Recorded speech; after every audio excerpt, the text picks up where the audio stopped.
محمد سيد الكونين والثقلين والفارقين من عرب ومن عجم۔ حضرت عمر رضی اللہ تعالیٰ عنہ گشت کرتے تھے مدینے کی گلیوں میں۔ ایک بار تو ایسا ہوا کہ ملک شام سے واپس آ رہے تھے، حضرت عمر ایک گھر کے پاس رک گئے، اس گھر کی عورت جانتی نہیں تھی۔ حضرت عمر اس طرح سے اجنبی لوگوں کو پوچھتے بھی رہتے تھے۔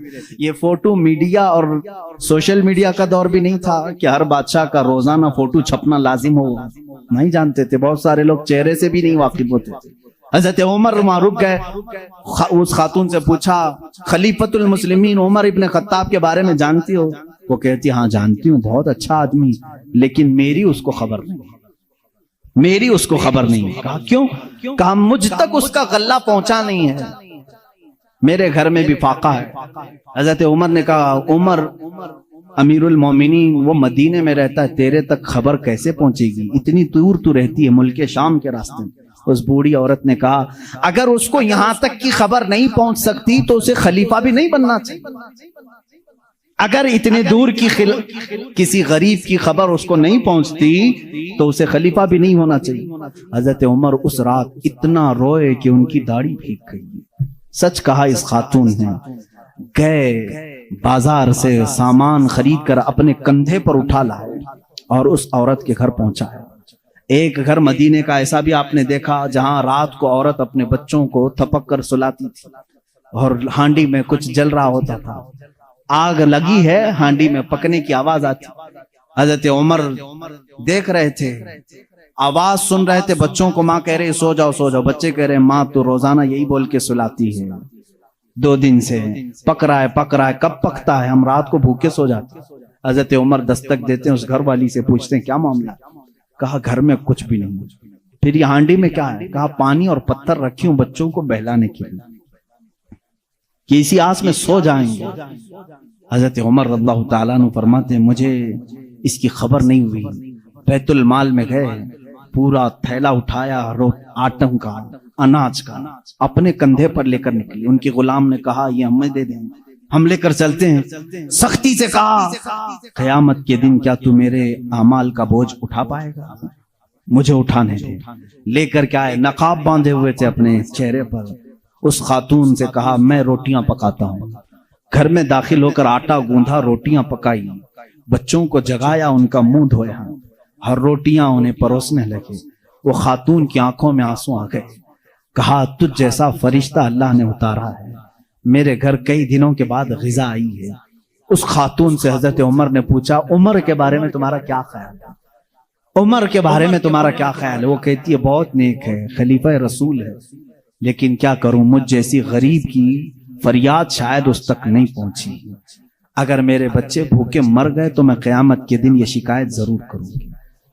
حضرت عمر ہچکیاں لگ گئیں، زور سے ہچکیاں آ گئیں حضرت عمر کو۔ وہ خاتون کہنے لگی میرے بھائی تجھے کیوں اس بات کا خوف ہے، تجھے کیوں اس بات کا ڈر ہے، تو کیوں رو رہا ہے؟ حضرت عمر جن کی آنکھیں لال ہو چکی تھی، غم کی وجہ سے بدن پہ کپ کپی تھی، نقاب ہٹایا، اس خاتون کو کہا عمر ابن خطاب میں ہی۔ وہ خاتون مچل گئی اور کہا اے رب ذوالجلال تو گواہ ہو جا، میں عمر کی یہاں پر بھی گواہی دیتا ہوں اور قیامت کے دن بھی گواہی دوں گی کہ اگر کسی غریب کی خبر گیری کوئی کر سکتا ہے تو وہ عمر ابن خطاب ہے۔ 1 سال پورے مدینے میں قحط آ گیا، وہ پورے سال تک حضرت عمر فاروق نے سالن نہیں کھایا، سالن نہیں کھایا، روٹی کو پانی میں بھگوتے تھے کھاتے تھے۔ لوگ کہتے تھے آپ کیوں نہیں کھا رہے ہیں، آپ خلیفہ ہیں؟ کہتے تھے قحط کا دور ہے، پتہ نہیں کون بھوکا ہے اور کون کھایا ہے، میں اس وقت تک نرم نہیں کھاؤں گا جب تک میری پوری رعایا خوشحال نہ ہو جائے۔ حضرت عمر کا یہ نظام تھا، جس کے بعد حالات ایسے ہو گئے، صرف 2.5 سال کے بعد، صرف 2.5 سال کی خلافت کے بعد مدینے کے حالات یہ تھے میرے عزیزو، مدینے والے اپنی زکوٰۃ لے کر باہر آتے تھے، لینے والا کوئی نہیں تھا، زکوٰۃ لینے والا کوئی نہیں، سب زکوٰۃ دینے والے تھے۔ سیدنا عمر ابن خطاب رضی اللہ تعالیٰ عنہ نے اتنا کیپیبل کر دیا تھا. حضرت معاذ بن جبل یمن سے وہاں کا مال غنیمت مدینے میں بھیجتے ہیں حضرت عمر کے پاس کہ مدینے کے غربا اور مساکین میں یہ بانٹ دیں. بہت مال آیا تھا. حضرت عمر نے وہ زکوٰۃ کے مال کو حضرت معاذ بن جبل پر یہ کہہ کر کے واپس کر دیا, مدینے میں اب کوئی فقیر نہیں رہ گیا, سب زکوٰۃ نکالتے ہیں, اس کا کوئی مستحق نہیں, یمن میں ہی بانٹ دو. حضرت معاذ نے پھر دوبارہ بھیجا کہ یمن میں بھی کوئی فقیر باقی نہیں ہے, جو تھے ان کو بانٹنے کے بعد یہ بھیجا گیا ہے. حضرت عمر نے وہ مال دور کے کسی ملک بھیجا جہاں فقراء و مساکین سے. یہ نظام عدل اگر کوئی قائم کر سکتا ہے تو وہ عمر ابن خطاب ہیں رضی اللہ تعالیٰ. اور جانتے ہیں پوری کائنات کے لیے, پوری دنیا کے لیے حضرت عمر کے وہ کام جو آج بھی دنیا ان کی پیاسی ہے. اور پارلیمنٹ کے لا بنانے والوں کے لیے میرا چیلنج ہے, عمر ابن خطاب کے بنائے ہوئے قوانین کو چھوڑ کر آج پوری دنیا کی کسی پارلیمنٹ میں مکمل لا کوئی بنا ہی نہیں سکے گا. اس لیے کہ جرائم کے قوانین, بچوں کے قوانین, عورتوں کے قوانین, بوڑھوں کے قوانین, سب کے قوانین سب سے پہلے حضرت عمر فاروق نے مرتب کیے. اور جانتے ہیں یہ لے آؤٹ بنانے والا سسٹم, ڈیولپ کرنے والا سسٹم, سٹی بنانے کا پلان سیدنا عمر فاروق کا دیا ہوا ہے. سب سے پہلے بصرہ اور کوفہ آپ نے بنایا تھا, یعنی ماسٹر پلاننگ کے ساتھ سٹی بنائی گئی. روڈ بنانے کا سب سے پہلا کام حضرت عمر فاروق نے کیا ہے. تاریخ سب سے پہلے حضرت عمر فاروق نے قائم کی. بیت المال کا نظام سب سے پہلے حضرت عمر نے قائم کیا ہے. مسجدوں کے مؤذن اور مسجدوں کے اماموں کے لیے تنخواہ کا سسٹم حضرت عمر فاروق نے قائم کیا ہے. اور اتنا ہی نہیں, عدل کا حال تو ایسا تھا کہ کسی کے ساتھ کوئی رعایت نہیں, کسی کے ساتھ کوئی رعایت نہیں, چاہے وہ کوئی بھی ہو.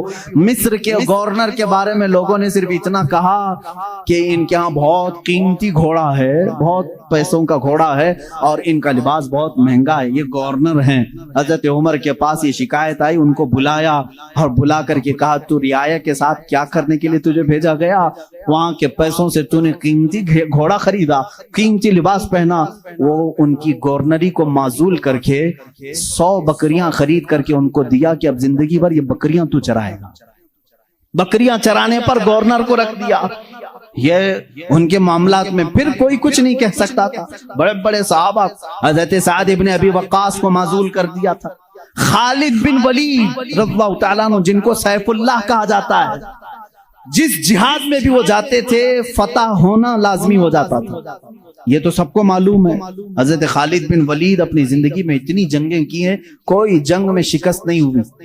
ان کا یہ فخر تھا جب جہالت میں تھے نا, اسلام نہیں لائے تھے, وہ جنگ احد کے سپہ سالار بن کے آئے تھے, اس میں بھی ان کو ہی فتح ملی تھی. کہتے کفر کی حالت میں بھی اللہ نے فتح ہی دی تھی, اسلام میں آئے تب بھی اللہ نے فتح ہی لکھی تھی.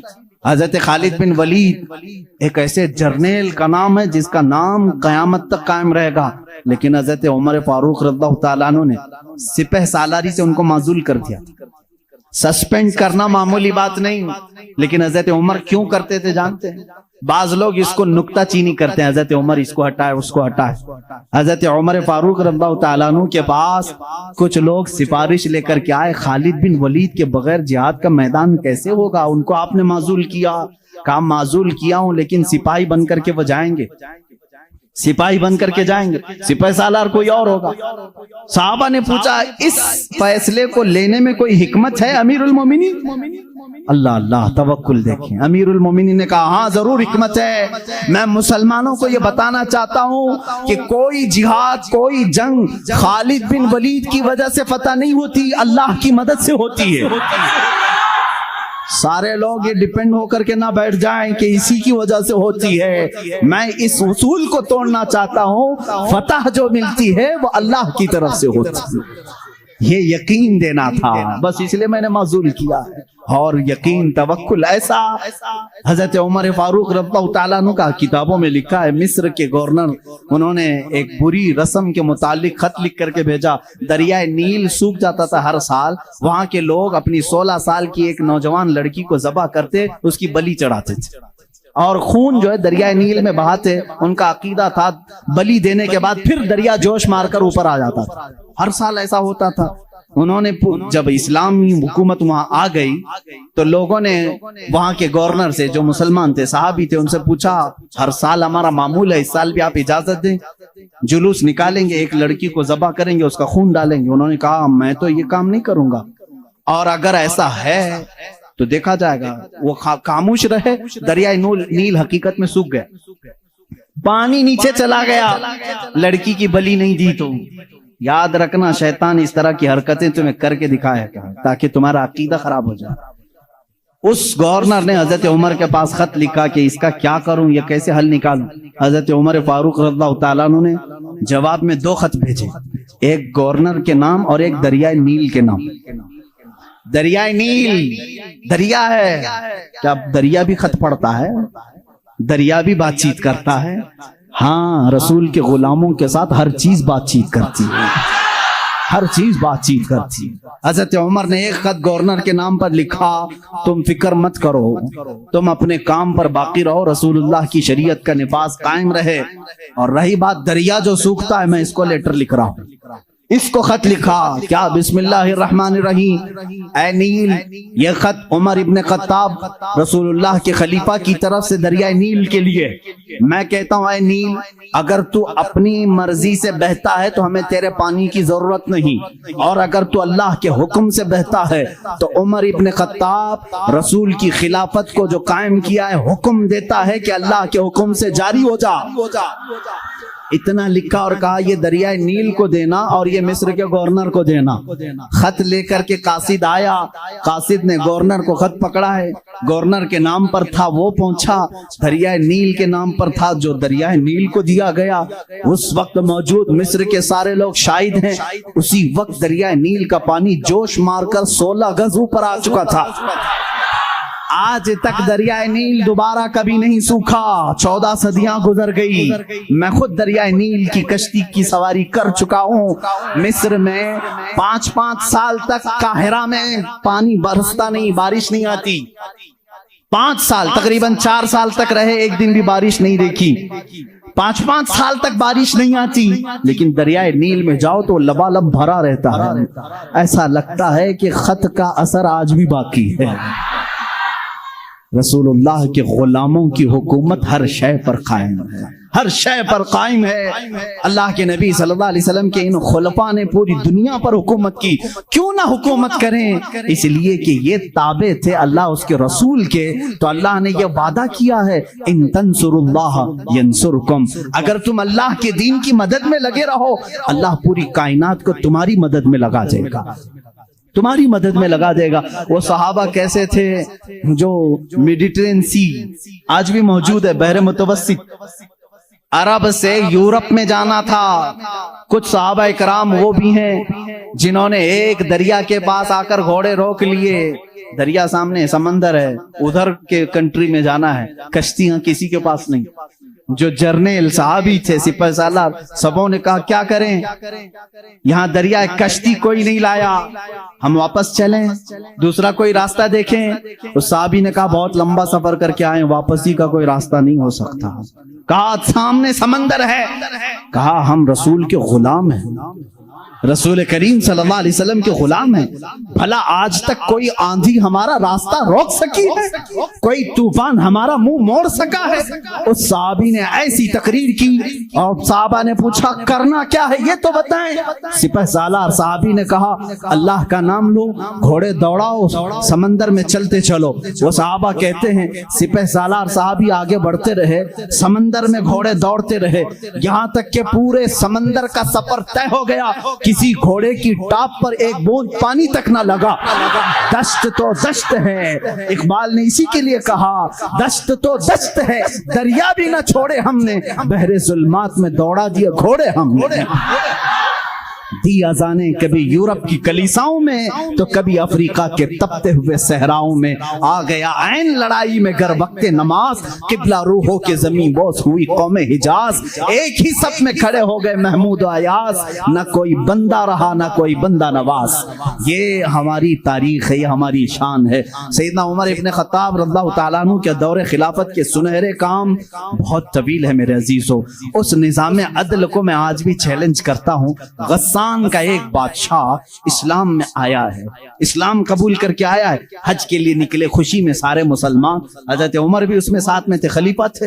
طواف کے دوران اس بادشاہ کی لنگی پر ایک مسلمان کا پیر پڑ گیا، لنگی سرک گئی، اس نے اپنی بے عزتی محسوس کی، تھپڑ مارا کعبے کے سامنے، اس مسلمان کو بہت اس نے مارا، وہ زخمی ہو گئے۔ انہوں نے شکایت کی حضرت عمر فاروق کے پاس۔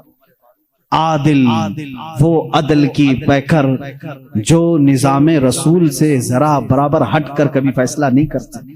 حضرت عمر کا فیصلہ تو وہ ہے کہ ایک بندہ یہ حضور کے پاس فیصلہ لے کر کے آیا تھا، معلوم ہے نا، ایک یہودی اور ایک مسلمان زمین کے جھگڑے میں فیصلہ کیا، حضور نے فیصلہ کیا یہودی کے حق میں یہ زمین تو چھوڑ دے، لیکن وہ مسلمان منافق تھا، دل میں بغض تھا، اس نے کہا میں رسول کا فیصلہ نہیں مانتا، عمر کے پاس فیصلہ لیں گے، عمر کے پاس کریں گے۔ وہ یہودی کو یقین تھا جو رسول فیصلہ کریں گے وہی عمر بھی کریں گے، لیکن یہاں معاملہ بدل گیا، یہاں معاملہ بدل گیا۔ وہ منافق یہ سوچتا تھا کہ عمر کو میں اپنی باتوں میں لے لوں گا، یہ یہودی ہے ہمارے دشمن، زمین میرے حوالے کر دی جائے۔ حضرت عمر کے پاس دونوں گئے اور کہا ہمارا معاملہ ایسا ایسا ہے۔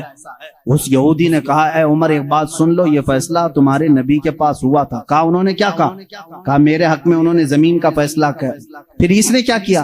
کہا یہ نہیں مانتا ہے، کہتا ہے عمر کے پاس فیصلہ کریں۔ اللہ اللہ، کہا میں تو پھر اس کا فیصلہ کرتا ہوں۔ حضرت عمر اندر گئے، تلوار لائے، اس کی گردن اڑا دی۔ کہا جو رسول کا فیصلہ نہ مانے عمر اس کا فیصلہ ایسی کرتا ہے۔ یہ بات مدینے میں مشہور بھی ہو گئی، مسلمان کا قتل کر دیا عمر نے۔ حضور نے ان کو بلایا اور کہا کہ تم نے ایک مسلمان کا قتل کیا؟ کہا میں اس کو مسلمان مانتا ہی نہیں جو آپ کو حکم نہیں مانتا، لیکن اگر میں غلطی پر ہوں تو یا رسول اللہ مجھے سزا دے دیں۔ اس وقت تک آیت نہیں آئی تھی، آیت نازل ہوئی، فلا وربک لا یؤمنون حتی یحکموک فیما شجر بینہم۔ اے رسول قسم ہے تمہارے رب کی، اللہ فرما رہا ہے اے رسول تمہارے رب کی قسم، وہ ایمان والا ہو ہی نہیں سکتا جو اپنے آپسی معاملات میں آپ کو حکم نہیں مانتے۔ حضور نے فرمایا تب تو عمر نے صحیح فیصلہ کیا۔ اس فیصلے کے حامل علمبردار عمر کے پاس رضی اللہ تعالیٰ عنہ فیصلہ لے کر کے آئے، غسان کے بادشاہ اور ایک عام مسلمان کا۔ وہ بادشاہ ہے پہلے عیسائی تھا، مسلمان ہوا چند دن پہلے مسلمان ہوا ہے۔ دونوں کا فیصلہ آیا، حضرت عمر نے پوچھا کیا معاملہ ہے؟ وہ غسان کے بادشاہ نے کہا اے عمر امیر المومنین، کیا مجھے بھی کٹہرے میں کھڑا کریں گے؟ میں بادشاہ ہوں غسان کا، آپ مجھے اپنے بازو میں بٹھائیں۔ حضرت عمر نے کہا آج مقدمہ ہے، بادشاہ نہیں، تم بھی وہیں کھڑے رہو گے جہاں مقدمہ کرنے والا کھڑا ہے۔ دونوں کو کھڑا کیا، معاملہ پوچھا تو اس کے بعد حضرت عمر نے کہا تم نے زیادتی کی، اس کا غلطی سے پیر پڑا ہے، ہاں اگر تمہیں لگتا ہے کہ اس نے تمہاری بے عزتی کی تو سزا بھی تھوڑی ہونی چاہیے تھی، لیکن جتنا تم نے اس کو مارا ہے یہ اس کا حق ہے۔ کہا کیا فیصلہ ہوگا؟ حضرت عمر نے کہا اس عام مسلمان سے جتنے تھپڑ زیادہ اس نے لگائے تو بھی لگا دے، یہی فیصلہ ہے، جتنا اس نے زیادہ مارا ہے تو مار۔ وہ غسان کا بادشاہ کہتا ہے بادشاہ کو عام آدمی مارے گا؟ حضرت نے عمر نے کہا ہاں مارے گا، یہ نظام رسول ہے، یہ نظام رسول ہے، یہ قیصر اور کسریٰ کی حکومتیں نہیں ہیں، یہ اللہ کے نبی کی قائم کی ہوئی عدالت ہے۔ اس نے کہا ایک دن کی مجھے مہلت دیں، کل آ کر کے اس فیصلے پر عمل کیا جائے۔ آپ نے کہا مہلت تو دی جا سکتی ہے، جیسے ریمانڈ میں لیتے ہیں۔ اس کو چھوڑا گیا، لیکن وہ بادشاہ فرار ہو کر کے بھاگ گیا اور اسلام بھی چھوڑ دیا، مرتد ہو کے چلا گیا۔ حضرت عمر نے اس دن کہا، کچھ لوگ کہنے لگے حضرت عمر اس کے حق میں بات کرتے تو بادشاہ آج مسلمان رہتا۔ ایسی کچھ باتیں بھولی بھالی لوگ کرتے ہیں، ایسا کرتے تو اچھا ہوتا، ایسا نہیں کرنا چاہیے تھا۔ حضرت عمر نے جلال میں کہا اس طرح کے 1000 چھوڑ کر جائیں تو جائیں، لیکن نظام رسول کا ایک حرف بھی میں اپنے ہاتھ سامنے سے جانے نہیں دوں گا، عدل کے تقاضوں کو پورا میں ہمیشہ ہوتا رہنے دوں گا۔ یہ سیدنا عمر فاروق کی عدالت تھی۔ یہ آج پیس اینڈ جسٹس کی بات کرتے ہیں، ان لوگوں سے بات کرتے ہیں جن کے پاس عمر جیسی عدالت ہے۔ اے میرے عزیزو، عدالت کے نام پر آج بڑا دھبا ہے، یہاں پر بہت سارے معاملات ہو سکتا ہے، بہت سارے لوگ میرے اوپر اس بات کا بھی کیس کر دیں کہ یہ حد کی عدالت ہے، عدالت کی بے عزتی کرتا ہے، ہو سکتا ہے، میرے عزیزوں، میں اس عدالت کی عزت کرتا ہوں جہاں عدالت ہوتی ہے. میں اس کو جج اور عادل نہیں مانتا جو پارلیمنٹ کی سیٹ کی بھوک میں مسجدیں بیچ دیتا ہو.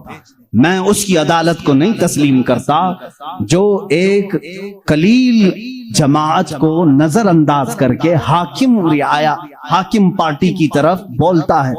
میرے عزیزو، ایسے لوگ دنیا میں بہت سارے آئے جو ضمیر فروش ہوتے ہیں.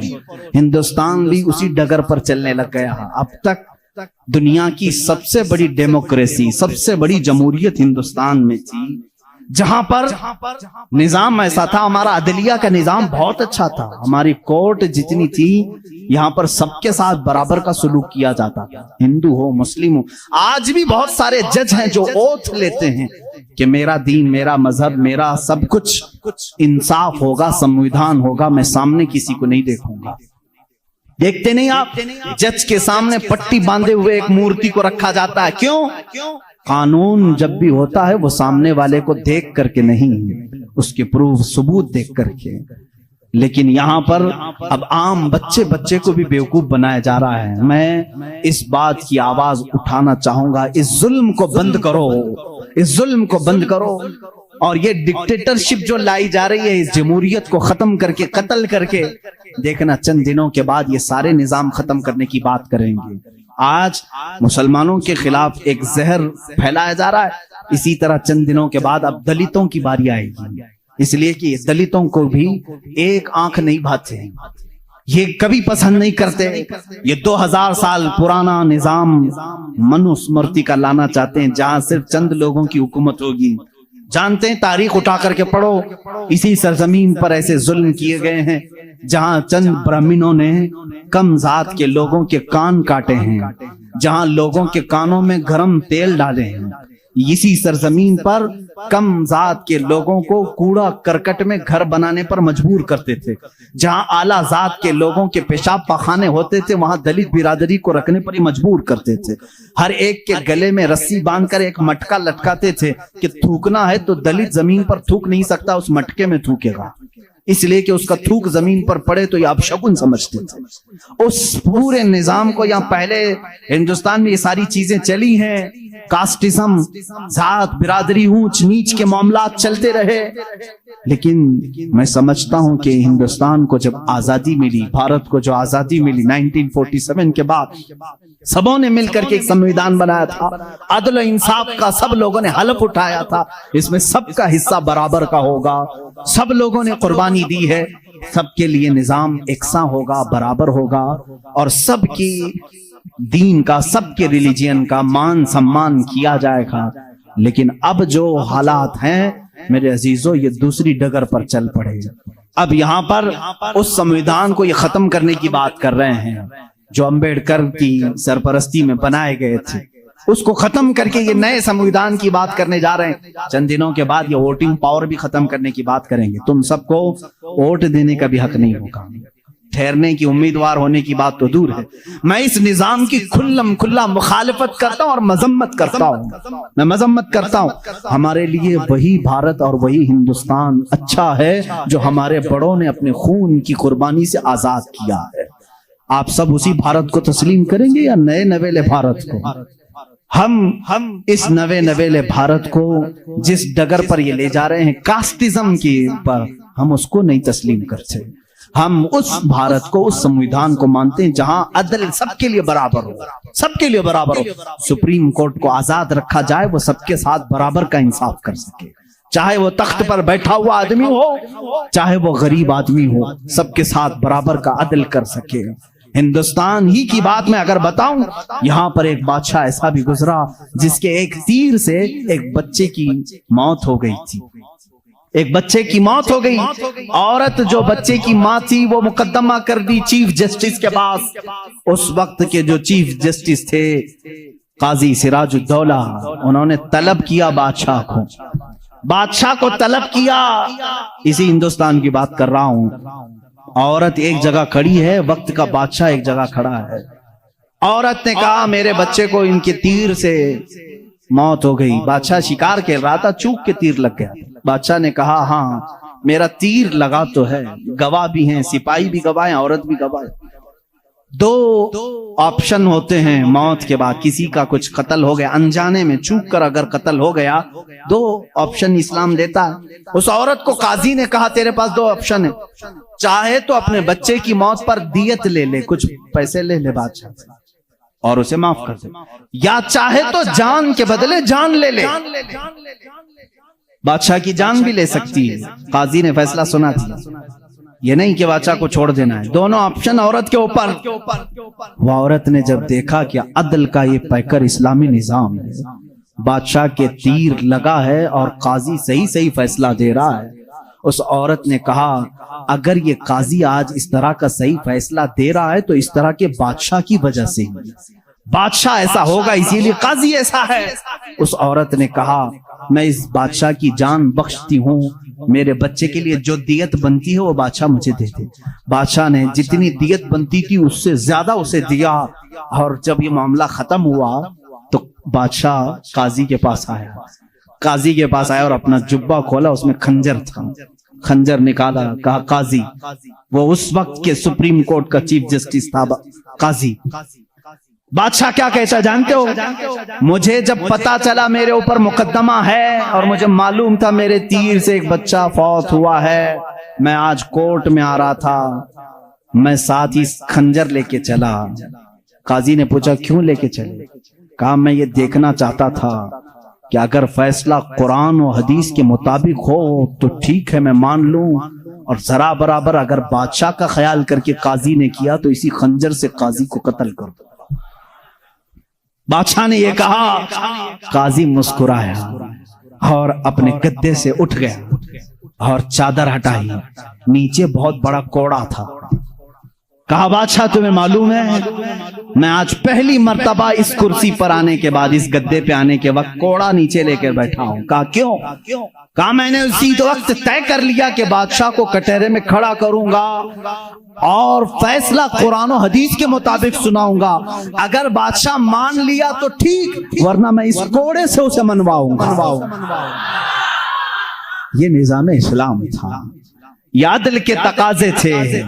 وہ عمر ابن خطاب کے دور کے بھی سنہرے واقعات اسلام نے ہمیں ہر جگہ سکھائے ہیں۔ اے میرے عزیز بھائیوں، اپنے گھر میں بھی عدل کرنا سیکھو، جہاں تمہیں اللہ نے جتنا اختیار دیا عدل کے ساتھ پیش آؤ، اپنے مزدوروں کے ساتھ عدل کرو، اپنی بیویوں کے ساتھ عدل کرو، اپنے بچوں کے ساتھ عدل کرو۔ یاد رکھو قیامت کے دن تم سے سب چیزوں کا سوال ہوگا۔ اگر تمہارے 4 بچے ہیں، چاروں میں سے اگر کسی کے ساتھ اونچ نیچ کیا تو سارے تمہارے اعمال اکارت ہو جائیں گے، غارت ہو جائیں گے۔ ایک بچے کے ساتھ بھی تم ناانصافی نہیں کر سکتے، سارے کے ساتھ برابر کا سلوک کرو۔ اگر کسی کی 2 بیویاں ہیں تو فرمایا گیا عدل کا تقاضا پورا کرو۔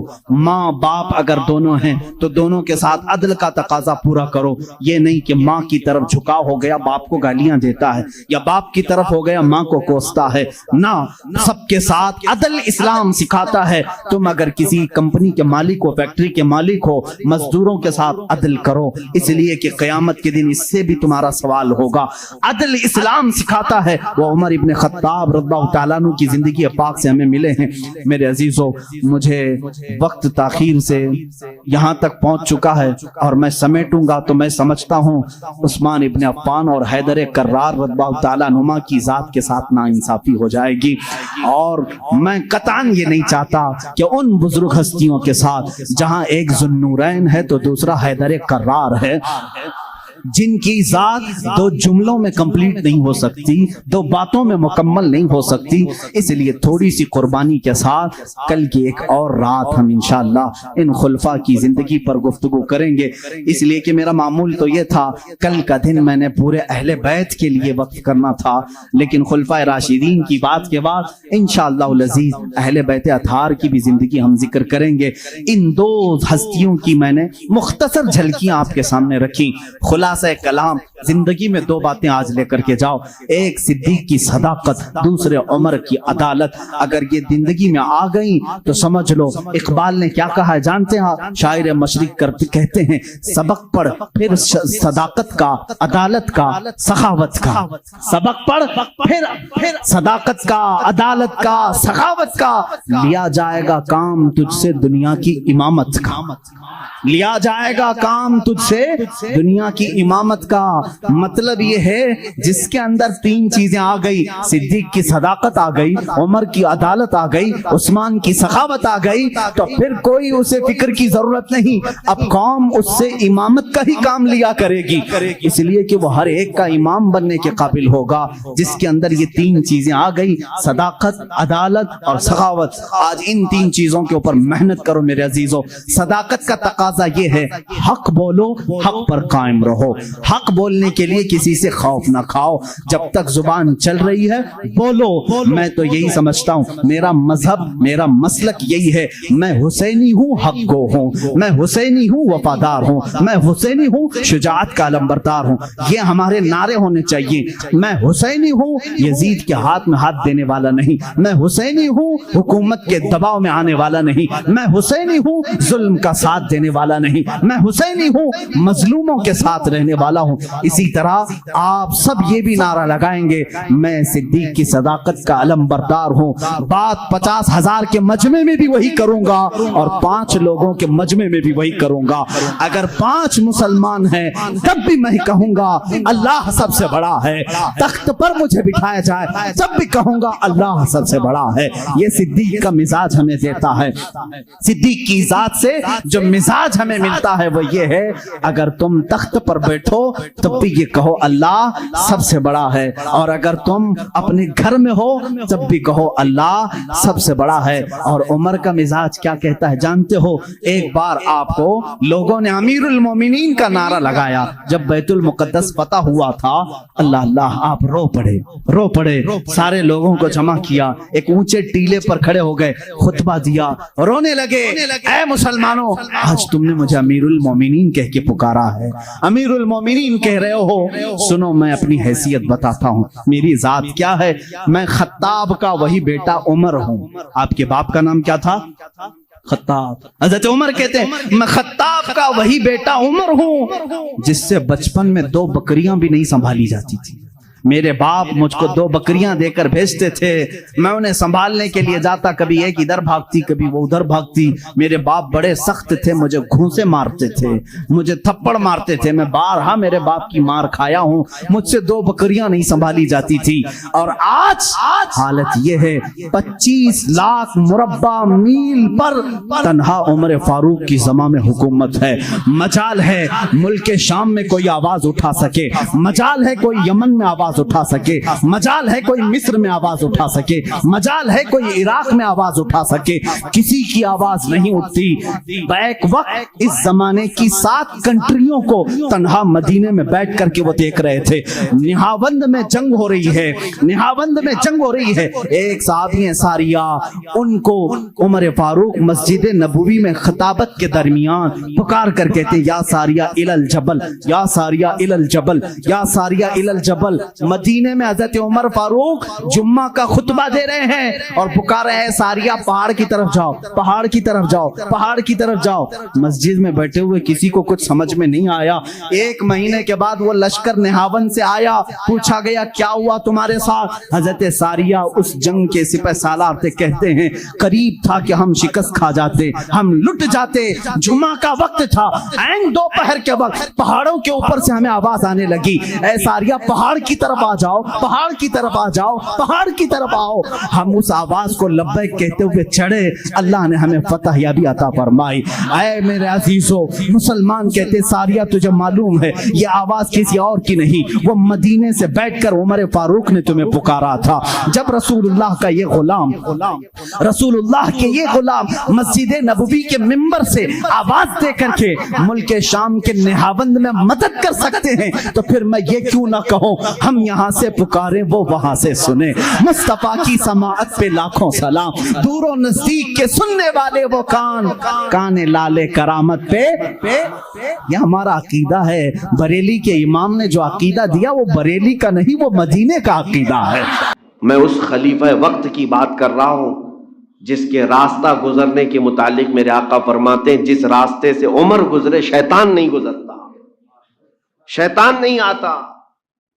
اس عمر ابن خطاب رضی اللہ تعالیٰ عنہ نے جب قوم کو یہ آزادی دے رکھی تھی کہ کوئی سوال کر سکتا ہے، تو تم کون سے فریڈم کی بات کر رہے ہو؟ اب میں آپ کو بتاتا ہوں آزادی، مغرب کی آزادی کیا ہے، ویسٹرن کنٹریز کی آزادی، یہ جس آزادی اور فریڈم کا نعرہ لگا رہے ہیں یہ حقیقت میں کیا ہے؟ یہ آزادی در حقیقت صرف اور صرف ایک کھوکھلا نعرہ ہے، اور حقیقت میں یہ ہے کہ انسان کو جانور سے بدتر بنانا ہے، اس کے اخلاق ختم کر دیے جائیں، اس کی روایات ختم کر دی جائیں۔ آزادی ایسی ہو کہ کوئی ننگا بھی گھومے اس کو کہا جائے گا یہ آزادی ہے، فریڈم ہے۔ عورتوں کو بہت ہی شارٹ لباس میں لایا جائے، کہا جائے آزادی ہے۔ جانوروں کی طرح شہوت کی مشین بنا دیا جائے عورت کو، آزادی ہے۔ ایک خاتون کو استعمال کرنے کی مشین بنا دیا، اور بھوکے بھیڑیے کی طرح لوگ اس کو دیکھتے رہتے ہیں کلبوں میں، اسٹیجوں پر، اور عورت ان کے سامنے تھرکتی رہتی ہے، ناچتی رہتی ہے۔ دنیا میں تصور تو یہی دیا جا رہا ہے کہ یہ پوش لوگ ہیں، یہ بہت ہی اعلیٰ اقدار اور اعلیٰ اخلاق والے لوگ ہیں، لیکن تمہیں پتہ نہیں ہے ایک بنت حوا کو، ایک حوا کی بیٹی کو کئی مردوں کے سامنے ننگا کر کے اس کی عزت کو ذلیل کر دیا، سوائے شہوت کی مشین کے وہ کیا بنی؟ جتنے لوگ اسے دیکھتے ہیں وہ اپنی شہوت کی تسکین کے لیے، اپنی نفسانی خواہشات کی تکمیل کے لیے، اس کے علاوہ کیا ہے؟ یہ آزادی ہے؟ آزادی ایسی مغرب کی آزادی کہ سارے چیزوں کا اختیار انسانوں کو ہے، وہ جو چاہیں۔ دیکھیں میں آزادی کی ڈیفینیشن جو یہاں پر ہے اور وہاں پر دونوں بتاتا ہوں۔ اب اسلام کی جن باتوں کو لے کر کے اعتراض ہوتا ہے، شراب پینے پر کوڑے مارے جاتے ہیں، زنا کرنے پر سنسار کیا جاتا ہے، چوری کرنے پر ہاتھ کاٹا جاتا ہے، یہ بہت سخت ملک ہے، بہت سخت ہے۔ میرے عزیزو، تم نے شراب کے لیے، زنا کے لیے آزادی دی ہوگی ہر ایک کو، لیکن تمہیں پتہ نہیں اس کے ذریعے سے کتنا ناسور پھیلتا ہے معاشرے کے اندر۔ اسلام نے انسانوں کی بھلائی کے لیے روکا ہے۔ مجھے بتاؤ شراب کا لائسنس دینے والے، آپ پھر یہ لکھتے کیوں ہو کہ یہ ڈینجرس ہے ہیلتھ کے لیے؟ سگریٹ بیچتے ہو اور اس کے ڈبے پر لکھ کر کے بیچتے ہو کہ زیادہ طور پر اس کی وجہ سے کینسر ہو سکتا ہے، کیا یہ نہیں ہوتا؟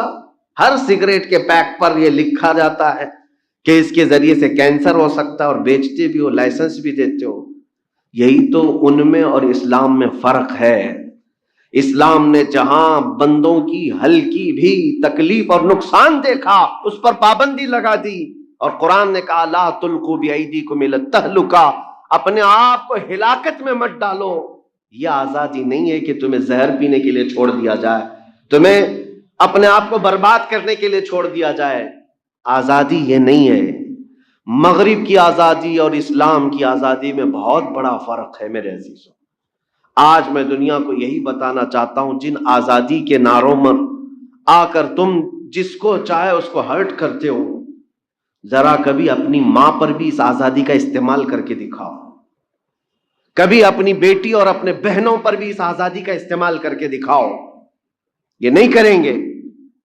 آزادی رائے اور آزادی اظہار، جس کو یہ کہتے ہیں گفتگو کی آزادی، اسپیچ کی آزادی، بولنے کی آزادی، اور اس آزادی کی آڑ میں اسلام کو تنقید کیا جائے، اسلام پہ، مسلمانوں پہ، اللہ پہ، رسول اللہ پہ کرٹیسائز کرنا اور تنقید کا نشانہ بنانا، اور اس کو کیا کہتے ہیں؟ یہ آزادی ہے، فریڈم آف اسپیچ ہے، فریڈم آف ایکسپریشن ہے۔ حقیقت میں آپ کو بتاؤں، پوری دنیا کا سیکولرزم اور فریڈم کا جو نعرہ ہے وہ صرف اور صرف اسلام کو کرٹیسائز کرنے کے لیے، باقی کسی کے لیے نہیں. اسلام کو نشانہ بنانا یہ سیکولرزم ہے، آزادی ہے. اسی لیے تو میں کہتا ہوں اگر تم سچے معنوں میں آزادی کے پیروکار ہو تو کبھی اپنی ماں پر بھی اس آزادی کا استعمال کر کے دکھاؤ، اپنے باپ کے بارے میں بھی بتاؤ، اپنی بچیوں کے بارے میں بھی اس آزادی کا استعمال کر کے بتاؤ. تمہیں تمہارے گھر کی عزت پیاری ہے اور کروڑوں مسلمانوں کو اگر ان کے نبی کی عزت پیاری ہے تو کیا فرق پڑتا ہے؟ آج ہم جو دکھی ہیں اس ایسی آزادی کے خلاف ہیں. ہم وہ آزادی نہیں چاہتے جس میں کسی کو ہرٹ کیا جائے، کسی کے دلوں کو ٹھیس پہنچائی جائے. دوسروں کا احترام کرنا یہ ہمیں اسلام نے سکھایا ہے. میرے عزیزوں، سالوں بیت گئے تقریریں سنتے ہوئے، آپ لوگوں کو بھی، مجھے بھی کئی سال ہو گئے. ہم نے بھی بہت سارے ریلیجنز کو پڑھا ہے، تقریباً 14 ادیان، 14 مذہب، 14 ریلیجنز دنیا کے، جن کا میں نے خود بہت گہرائی سے مطالعہ کیا ہے. اور ہر ایک کو ہم نے کمپیئر بھی کیا ہے کیونکہ میرا سبجیکٹ تھا کمپیریٹیو اسٹڈی. لیکن آج تک ہم نے دوسرے مذاہب کو اس طرح ذلت کا نشانہ نہیں بنایا. لوگوں کی اپنے اپنے رائے ہیں. ہمارا دین کہتا ہے لا اکراہ فی الدین، دین میں کوئی زور زبردستی نہیں ہے. لیکن میں اپنے دین کو دلائل سے قائل کرتا رہوں گا. میرا دین سچا ہے یہ بولتا رہوں گا، آخر تک میں ثابت کرتا رہوں گا. میں نے دوسرے ادیان پر، ان کے مقدسات پر، ان کی شخصیات پر کبھی اوچھے حملے نہیں کیے. ہاں جو لاجک کے خلاف ہے اس کو ہم بولتے ہیں، لیکن کسی کے مذاہب پر گندی گالیاں دے کر کے حملے ہم نے نہیں کی. یہی ہمارے اسلامی اقدار اور اسلامی آزادی ہے. اور آج ان ظالموں نے نبی رحمت صلی اللہ تعالی علیہ وسلم کو اور اہل بیت کو، اسلام کو اور قرآن کو روز بروز نشانہ بنانا شروع کیا. کس آڑ میں؟ اسی آڑ میں کہ ہمیں فریڈم آف اسپیچ ہے، فریڈم آف ایکسپریشن ہے. اگر میں پوچھنا چاہتا ہوں اسی کو فریڈم کہتے ہو تو پھر ان لوگوں کو جیل میں کیوں لے جاتے ہو جو ہوم منسٹر پر ٹپنی کر دیں؟ ان لوگوں کو کیوں جیل کی سزائیں دی جاتی ہیں جو کبھی پردھان منتری پر، راشٹرپتی پر کوئی ٹپنی کر دے؟ کیوں؟ لمٹ ہے، بولنے کی بھی لمٹ ہے. ہمیں پتہ ہے یہاں پر بھی فریڈم آف اسپیچ کا مطلب یہ نہیں ہے کہ جو منہ میں آیا وہ بک دیا جائے، گالیاں دی جائے. ہم اپنے دیش کے بھی کسی بڑے کے لیے نہیں بول سکتے، یہ ہمارے ہاں قوانین ہے. لیکن یہ جو دوغلی پالیسی چل رہی ہے اس کے خلاف میں بولوں گا. آج پورے ہندوستان بھر میں اس آزادی کے نام پر ایک فتنہ ایسا زور و شور پھیلایا جا رہا ہے کہ ایک ہی بعد دیگر میدان میں ان کو اتارا جائے گا اور نبی پاک صلی اللہ علیہ وسلم کی ذات کو نشانہ بنایا جائے گا. یہ ہمارے جذبات کو ٹھیس پہنچانا اور نوجوانوں کو بھڑکانا اور ان کو راستوں پر لا کر اتارنا، دنگے کرانا، فساد کرانا، یہ ساری پلاننگ ہو چکی ہے. اس سے قبل میں نے عرض کیا تھا جینوسائڈ کرنے کی بھی پلاننگ، یعنی نسل کشی، نسل ہی ختم ہو جائے.